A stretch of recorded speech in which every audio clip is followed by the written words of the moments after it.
Welcome everyone. तो आज का ये वीडियो हम लोग सीखेंगे कि कैसे हम लोग एलिमिनेशन, सब्स्टिट्यूशन या क्रॉस मल्टीप्लिकेशन सिस्टम को हम लोग रियल लाइफ में कैसे अप्लाई कर सकते हैं, रियल लाइफ प्रॉब्लम्स में, प्रैक्टिकल एप्लीकेशन। ठीक है students, that is solving word problem by expressing them into pair of linear equations in two variable word problem। ठीक है, स्टेटमेंट में रहेगा आपका क्वेश्चन। ठीक है, उसके बाद हम लोग उसको एक्सप्रेस करेंगे linear equation in two variable में। एक्सप्रेस करने का बाद हम लोग उसका सॉल्यूशन निकालने सीखेंगे। ठीक है, तो इसको हम लोग बोलते हैं प्रैक्टिकल एप्लीकेशन, है कि नहीं। जो जो कि मैथ्स हम लोग प्रैक्टिकल अप्लाई करने के लिए सीखते हैं, तो आज वही सीखेंगे कि हम लोग कैसे हम लोग का रोज मर्रा की जिंदगी या तो डेली प्रैक्टिकल एप्लीकेशंस में हम लोग कैसे अप्लाई कर सकते हैं linear equation in two variables का ये कॉन्सेप्ट। ठीक है, जो सॉल्यूशन निकालते थे हम लोग linear equation in two variables का, जब सॉल्यूशन निकालते थे, ठीक है ना, pair of linear equation in two variable, substitution, elimination, cross multiplication, उन तीनों का हेल्प से हम लोग आज प्रैक्टिकली सॉल्व करने सीखेंगे। ठीक है, कि कहाँ कहाँ में अप्लाई होता है वो देखिए। तो चलिए स्टूडेंट्स, शुरू करते हैं आज का ये video.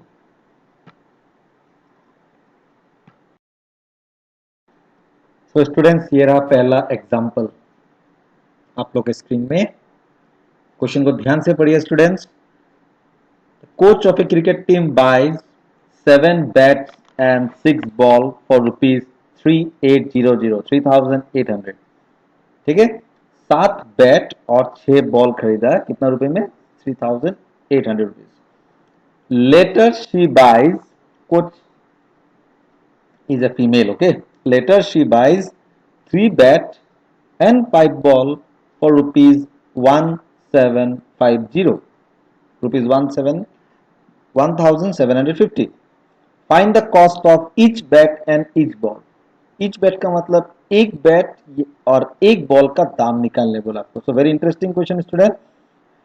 So let us start with the solution. Question को ध्यान से पढ़ने के बाद चलिए एक बैट का दाम को हम लोग रुपीज एक्स पकड़ लेते हैं और एक बॉल का दाम को हम लोग रुपीज वाई पकड़ लेते हैं। ठीक है, तो हमने स्क्रीन में लिखा है आप लोग का, देखिए, let the cost of each bat and each ball be rupees x and rupees y respectively. You can see very clearly, एक बैट का दाम मैंने रुपीज एक्स पकड़ लिया और एक बॉल का दाम मैंने रुपीज वाई पकड़ लिया। ठीक है स्टूडेंट्स, अब देखिए क्वेश्चन के हिसाब से हम लोग काम करेंगे। देखिए, तो एक बैट का दाम अगर रुपीज एक्स है तो 7 बैट का दाम कितना होगा? It will be 7x।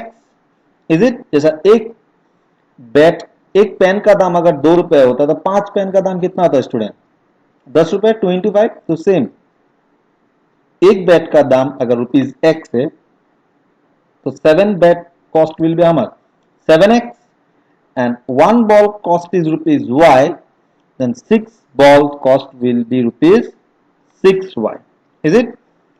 6y. So according to question, 7 bat और 6 बॉल का दाम, ओवरऑल दाम कितना दिया उन लोगों ने? कॉस्ट कितना दिया? Rupees 3800। So 7 bat cost is rupees 7x and 6 ball cost is 6y. So 7x plus 6y is rupees 3800. This is your equation 1 ना। 7 bat that is 7x, 6 ball that is 6y, दोनों का दाम मिला के that is add plus कितना हो गया? दोनों का ऐड करने के बाद 3800। ठीक है, again second part of the question, later she buys 3 bats and 5 ball. So one bat, the cost of one bat is rupees x, so therefore cost of 3 bet will be how much? 3x. You can see on the screen 3x. Cost of one ball is rupees 5. So cost of 5 ball is, one ball is rupees y. We have assumed it as y. So cost of 5 ball is how much? 5y. So total cost is how much? Rupees 1750. So we had added up. See, 3x plus 5y equal to rupees 1750. So here we have got two equations. So I have given it equation number 1 and equation number 2, and both you can check it very carefully that both are linear equation in two variable. आया ना? अब इन दोनों equation को solve कीजिए, कोई भी method से solve कीजिए, आप लोग को सोल्यूशन जो है मिल जाएगा students. You solve it in any method which ever you like it. तो मैंने इसमें सब्स्टिट्यूशन मेथड से किया स्टूडेंट, लेकिन आप कोई भी मेथड से सॉल्व कर सकते हैं. तो देखिए आगे क्या हो रहा है. So students, you can check both the equations are ready. That is 7x plus 6y equal to 3800 and 8x plus 5y equal to 1750. Now we have applied here substitution method. तो मैंने equation 2 को लिया, आप equation 1 को भी ले सकते हैं. It's not mandatory that you will take any equation 2 only, आप कोई भी ले सकते हो. तो इक्वेशन 2 में मैंने y को अकेला करना चाहा, that is y in terms of x हम लोगों ने किया है. ठीक है, आप x in terms of y भी कर सकते हैं. तो देखिए इक्वेशन 2 को ध्यान से देखिए, क्या था 3x plus 5y equal to 1750. तो 5y क्या होगा इससे student, 5y equal to 1750 minus 3x, plus 3x को ट्रांसपोज कर दिया, वो बन गया माइनस 3x. तो सिंपली y कितना होगा 1750 माइनस 3x बाय 5. ठीक है ना. तो y को हम लोगों ने अकेला कर दिया, that is called y in terms of x. अब इस y इस इक्वेशन को मैंने इक्वेशन 3 दे दिया, तो जो कि हम लोगों ने इक्वेशन 2 का हेल्प लिया था, इस इक्वेशन को लेके 1 में पुट कर देंगे स्टूडेंट. तो ठीक है, तो देखिए substituting this value of y in equation 1, जो कि मैंने इक्वेशन 2 का हेल्प लिया था, तब आपको इसको 1 में डालना है. अगर आप 1 का हेल्प लेंगे तो आपको 2 में डालना होगा. ठीक है ना. तो देखिए 1 क्या था आपका student, 7x plus 6y equal to 3800. तो देखिए y का जगह में मैंने पुट कर दिया, कैसे 7x प्लस 6 ब्रैकेट में देखिए कितना है 1750 माइनस 3x. y का वैल्यू कितना था 1750 माइनस 3x बाय 5. तो वो मैंने पुट कर दिया. देखिए student with a bracket, you have to give a bracket, okay, equal to how much 3800. ठीक है ना students. 7x plus 6 into 1750 minus 3x by 5 equal to 3800. ये कहां से आया, मैंने y का वैल्यू जो इक्वेशन 2 से मैंने निकाला, इसको इक्वेशन 1 में पुट कर दिया. ठीक है स्टूडेंट्स. अब ऐसा मैथ अगर खतरा मैथ निकला, हाँ खतरनाक है, जो डिनोमिनेटर में ऐसा फ्रैक्शन टाइप का मैथ होने से, मैंने बोला आप लोगों को सबसे इजीएस्ट टेक्निक क्या है, एलसीएम लीजिए, डिनोमिनेटर हर एक टर्म का एलसीएम लीजिए और मल्टीप्लाई कर दीजिए. सो पहला टर्म क्या है 7x, इसका डिनोमिनेटर कितना है 1. सेकेंड टर्म जो है उसका डिनोमिनेटर है 5, और थर्ड टर्म 3800, उसका डिनोमिनेटर है 1. तो हर टर्म का डिनोमिनेटर का एलसीएम ले लीजिए. तो 1 5 1, एलसीएम कितना होगा 5. तो multiply 5 with all the terms, 5 her term का साथ मल्टीप्लाई कर दीजिए. तो 7x का साथ 5 मल्टीप्लाई करने से कितना होगा 35x. तो जो सेकंड टर्म है उसका साथ 5 मल्टीप्लाई करने से क्या होगा 5 5 कैंसिल हो जाएगा. उसलिए तो मैंने आप लोगों को मल्टीप्लाई करने बोला. ये टेक्निक क्यों करता है, जो कि ऐसा फ्रैक्शन टर्म को कैंसिल करने के लिए करता है, हम लोग का हेल्प के लिए. तो सेकंड टर्म में जब हम लोग 5 मल्टीप्लाई करेंगे स्टूडेंट्स, तो 5 5 जो कि कैंसिल हो जाएगा. तो रहेगा क्या सिर्फ 6. तो 6 को 1750 का साथ डिस्ट्रीब्यूट कर दीजिए, ये अप्लाई डिस्ट्रीब्यूटिव प्रॉपर्टी. तो कितना हो जाएगा स्टूडेंट्स 10500. ठीक है. तो प्लस 6 का आगे प्लस साइन है, 6x का आगे माइनस है, तो प्लस से माइनस से बन जाएगा ये माइनस. ठीक है, डिस्ट्रीब्यूट करने से. तो 6 3 जा 18x. ठीक है. तो राइट हैंड टर्म का साथ 3800, इस टर्म का साथ भी आपको 5 मल्टीप्लाई करना होगा स्टूडेंट ना, एलसीएम सब टर्म का साथ मल्टीप्लाई करना होगा. तो 3800 इंटू 5 करने से कितना होगा स्टूडेंट 19000. ठीक है ना student. Then see the equation become very very easy you see. So like term को एक साथ कर दीजिए आप लोग स्टूडेंट्स, उसके बाद आंसर रेडी है. तो कितना होगा सॉल्व करने से 17x is equal to how much 19000 minus 10500 10500 को ट्रांसपोज कर दिया मैंने, प्लस में था उधर लेके गया माइनस, तो सॉल्व करने से x का वैल्यू कितना निकल गया स्टूडेंट, देखिए ध्यान से 500। So value of x how much we have got 500। अब इस x का वैल्यू को आप कहीं भी डाल सकते हैं, कहीं भी, कोई भी इक्वेशन, 1 हो 2 हो 3 हो, it's up to your wish, और आप लोग को ये पता है स्टूडेंट। सो मैंने सबसे इजीएस्ट इसको इक्वेशन 3 में डाल दिया, देखिए। सो y का वैल्यू निकालने के लिए, तो y क्या था स्टूडेंट इक्वेशन 3 में, y equal to 1750 minus 3x/5, तो 1750 माइनस 3 इंटू एक्स का वैल्यू कितना निकला स्टूडेंट 500, देखिए मैंने पुट कर दिया 500 इन ए ब्रैकेट बाय 3, ठीक है। तो उसको सॉल्व करने का बाद मुझे y का वैल्यू कितना निकला 50। अब स्टूडेंट्स द लास्ट स्टेटमेंट रह गया, x क्या था स्टूडेंट्स, x था मेरा कॉस्ट ऑफ एक बेट का कॉस्ट था, कॉस्ट ऑफ इच बेट ना, तो एक बेट का दाम कितना निकला स्टूडेंट, देखिए ₹500। और y क्या था स्टूडेंट, एक बॉल का दाम, cost, cost of one ball कितना निकल गया स्टूडेंट ₹50। तो आप लोग को ऐसा लास्ट स्टेटमेंट में ऐसा लैंग्वेज से खत्म कीजिएगा। So what we have got, hence the cost of each bat, एक बैट का दाम कितना निकल गया student ₹500 and that of a ball is ₹50 respectively. I hope you have understand this first example.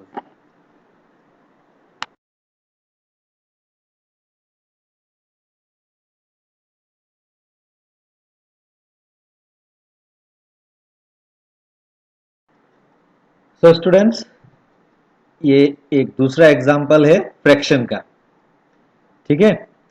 तो ध्यान से देखिए, क्वेश्चन को पढ़िए। फ्रैक्शन बिकम्स 9/11, एक फ्रैक्शन 9/11 हो जाएगा कब, if 2 is added to both the numerator and the denominator, ठीक है। क्वेश्चन को पहले पढ़ लेते हैं।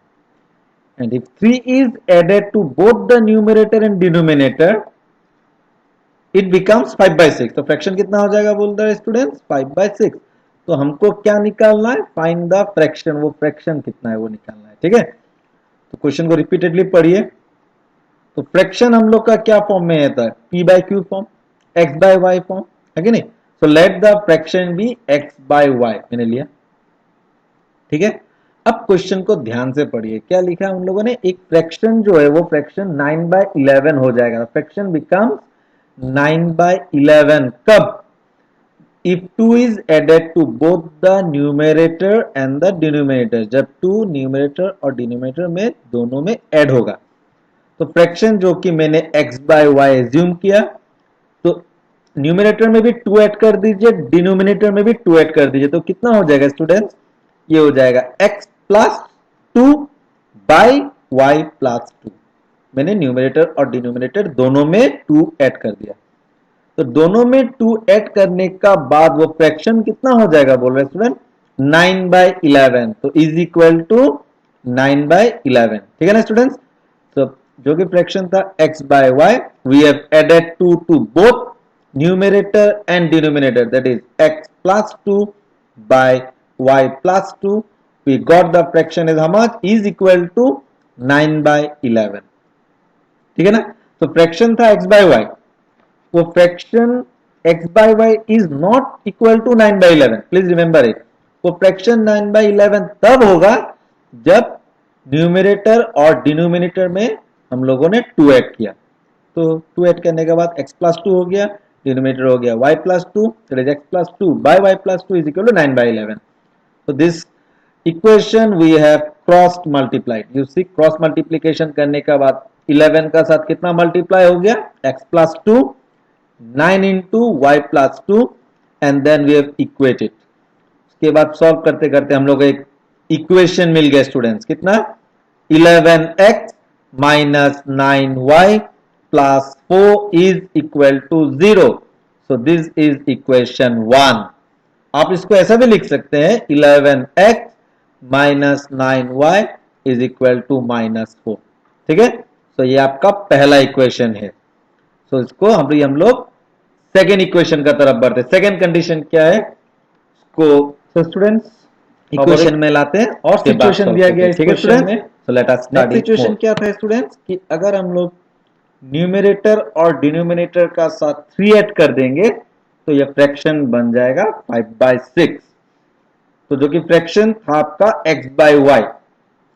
सो x का साथ मैंने 3 ऐड कर दिया। देखिए आप लोग देख सकते हैं स्क्रीन में x+3 फ्रैक्शन जो है बाय y+3 है कि नहीं, क्योंकि न्यूमरेटर और डिनोमिनेटर दोनों का साथ 3 ऐड करने बोला। तो क्या बन जाएगा x+3 bye y+3 is equal to कितना हो जाएगा बोलते हैं आपका फ्रैक्शन।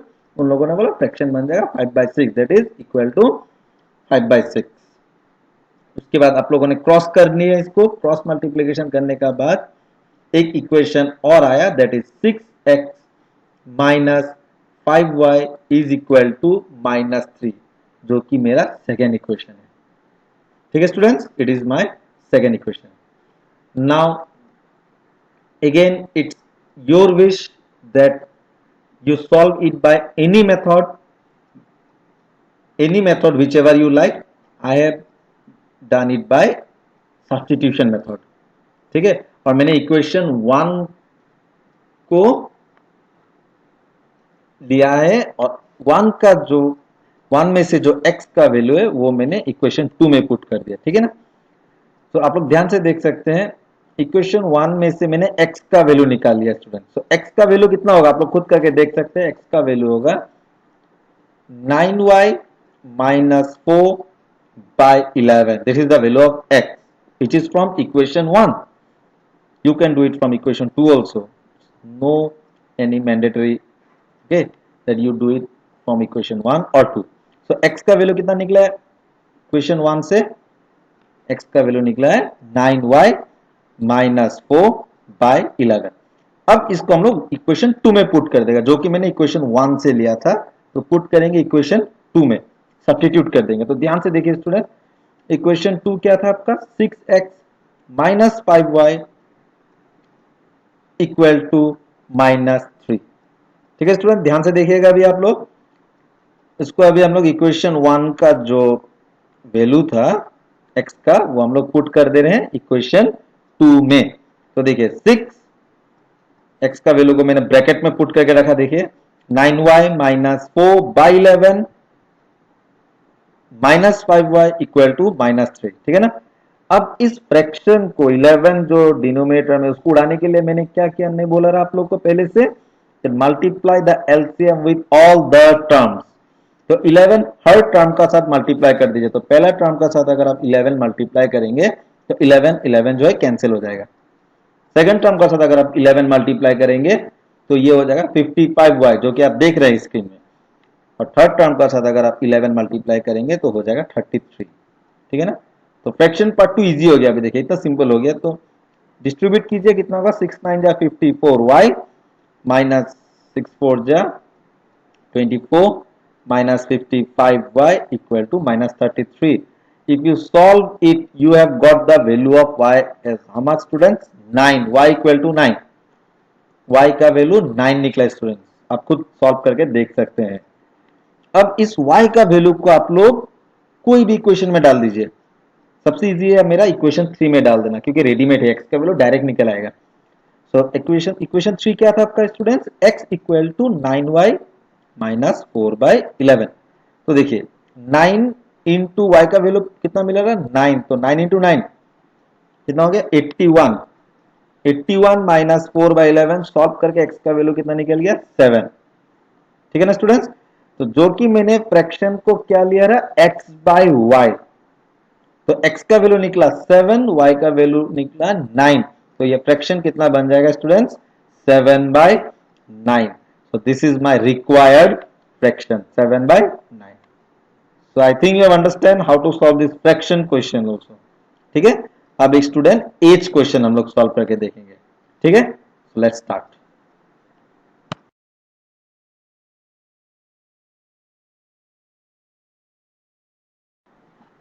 So स्टूडेंट एक एज का क्वेश्चन करते हैं। चलिए, बहुत इंटरेस्टिंग क्वेश्चन है, ध्यान से पढ़िए क्वेश्चन।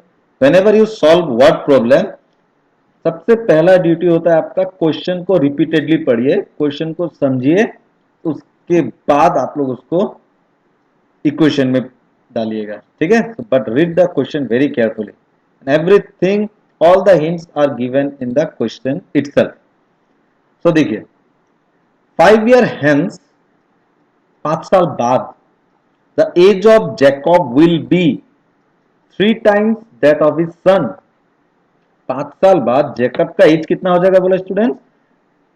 3 times ऑफ हिज सन। इसका सन का एज का 3 times हो जाएगा। सोचिए अगर आप सन का एज 10 है, 10 years, कितना हो जाएगा? 3 times कितना होता है उसका? 30 है कि नहीं? 3 times 30 हो जाएगा 5 साल बाद, ठीक है। The age of Jacob will be 3 times that of his son. Now और कुछ बोला उन लोगों ने, 5 year ago, 5 साल पहले, Jacob was 7 times that of his son. 5 साल पहले जैकब कितना था? वो अपना बेटा का 7 times था, ठीक है ना। So what are their present age? उसका प्रेजेंट एज कितना, अभी का एज कितना, प्रेजेंट, ठीक है। तो ध्यान से देखिए स्टूडेंट क्वेश्चन को, और एक एक जो हिंट दिया हुआ है क्वेश्चन में उसको अप्लाई करेंगे हम लोग। देखिए सो जैकब का प्रेजेंट एज हम लोगों ने एक्स पकड़ लिया। कितना स्टूडेंट्स, कितना पकड़ लिया? X years. और जो सन का प्रेजेंट, आप लोग स्क्रीन का राइट हैंड साइड में देख सकते हैं, सन का प्रेजेंट एज मैंने वाई ईयर्स। हमेशा प्रेजेंट एज से स्टार्ट करने से इजी होता है। So Jacob present age is X years and son present age is Y years, ठीक है। तो क्वेश्चन देखिए, उन लोगों ने पहला एक कंडीशन रखा है 5 year hence, तो कंडीशन से काम करिए। 5 साल बाद, तो वो मैंने डायरेक्ट लिख दिया 5 year hence। देखिए 5 year hence, 5 साल बाद। अभी आपका अगर एज 12 है, 12 years, तो 5 साल बाद कितना होगा? 17, 12 + 5 है कि नहीं। अगर आपका पिताजी का एज 40 है अभी, तो 5 साल बाद कितना होगा? 45 है कि नहीं। तो आपका चेंज होने से आपका पिताजी का भी चेंज होगा। तो वही मैंने लिखा 5 year hence।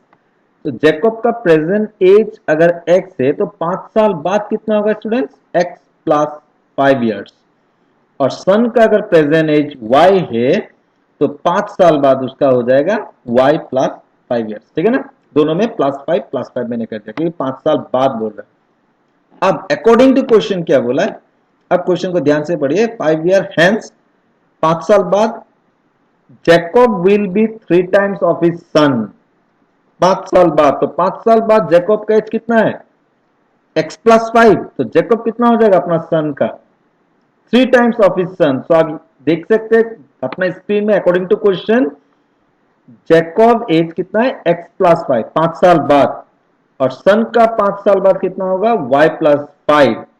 तो क्वेश्चन ने बोला कि 5 साल बाद Jacob, that is x + 5 years, Jacob का एज होगा x + 5,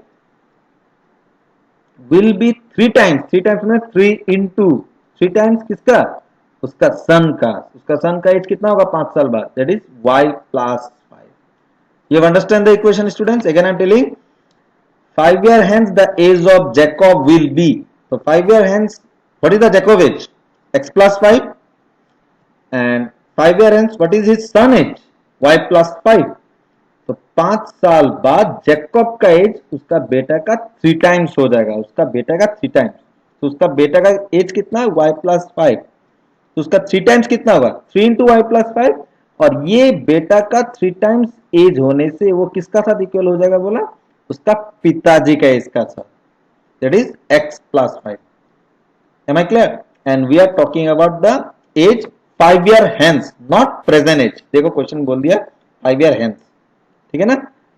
सो 5 साल बाद जो कि जैकब का एज था y + 5, तो वो उसका 3 गुण, दैट इज 3 times करने से कितना होगा? 3 into y + 5, ठीक है, जो कि उसका पिताजी का एज का साथ बराबर ही हो जाएगा, that is x + 5 after 5 years, ठीक है ना। तो इसको सॉल्व करने से एक इक्वेशन आया, देखिए student, x - 3y = 10, x - 3y = 10। so this is equation 1, I put it is equation 1, ठीक है ना स्टूडेंट्स। अब और एक कंडीशन दे दिया उन लोगों ने क्वेश्चन में, देखिए ध्यान से देखिए इसको। 5 year ago, 5 साल पहले, तो साथ ही साथ मैंने कंडीशन को पुट कर दिया। तो प्रेजेंट एज अगर जैकब का x है, ध्यान से देखिए स्टूडेंट, प्रेजेंट एज अगर जैकब का x ईयर्स है तो 5 साल पहले कितना होगा स्टूडेंट? अभी आपका एज अगर 10 साल है तो 2 साल पहले कितना था? 8 ईयर्स। तो वही अगर जैकब का प्रेजेंट एज x ईयर्स है तो 5 साल पहले कितना होगा student? x minus 5 years. You can see it on your left of the screen. तो जैकब का एज चेंज होने से उसका बेटा का एज भी चेंज होगा 5 साल पहले, है कि नहीं? तो सन का प्रेजेंट एज जो कि था y ईयर्स, तो 5 साल पहले कितना हो जाएगा? y minus 5 years. ठीक है ना, दोनों से 5 साल मैंने कमा दिया बिकॉज 5 ईयर एगो का बात चल रहा है। ठीक है, अब पढ़िए। 5 year ago Jacob age was 7 times that of his son age. तो सन का एज का 7 टाइम करने से वो होगा जैकब का एज। तो सन का एज कितना था? ध्यान से देखिए, 5 साल पहले सन का एज था y माइनस 5, y माइनस 5। तो उसका 7 टाइम करने से कितना होगा? 7 into y minus 5। You can see in the equation 7 into y minus 5। और 7 times of his son age होगा, वो किसका साथ इक्वल होगा बोला? वो होगा जैकब का age, that is equal to x minus 5। Am I clear? 5 year ago, Jacob age was 7 times that of his son. 7 times that of his son. So son age 5 year ago कितना था? y minus 5। उसका 7 time करने से कितना होगा? 7 into y minus 5। और ये जो एज है 7 टाइम्स सन का एज जब करेंगे हम लोग किसका एज हम लोग को मिलेगा स्टूडेंट्स? हम लोग को जैकब का एज मिल जाएगा। तो जैकब का एज कितना था 5 साल पहले? That is x minus 5। ठीक है ना। तो इसको अगर सॉल्व कीजिए आप लोग, सॉल्व करने से आपको और एक इक्वेशन मिलेगा। देखिए सॉल्व करने से, that is x minus 7y equal to minus 30। So this is equation number 2। ठीक है ना स्टूडेंट। अब इन दोनों इक्वेशन को सॉल्व कीजिए, ये आप लोग खुद कीजिएगा, कोई भी टेक्निक से कीजिए, कोई भी मेथड से कीजिए। ठीक है, आप लोग को मिलने वाला है x का वैल्यू 40 एंड y वैल्यू है 10। ठीक है ना। तो x किसका एज था? That is Jacob age. So after 5 year Jacob age will be how much? Present age. तो प्रेजेंट एज मांगा ना, तो x is our present age. So present age of Jacob is how much? 40 years, and present age of his son is how much?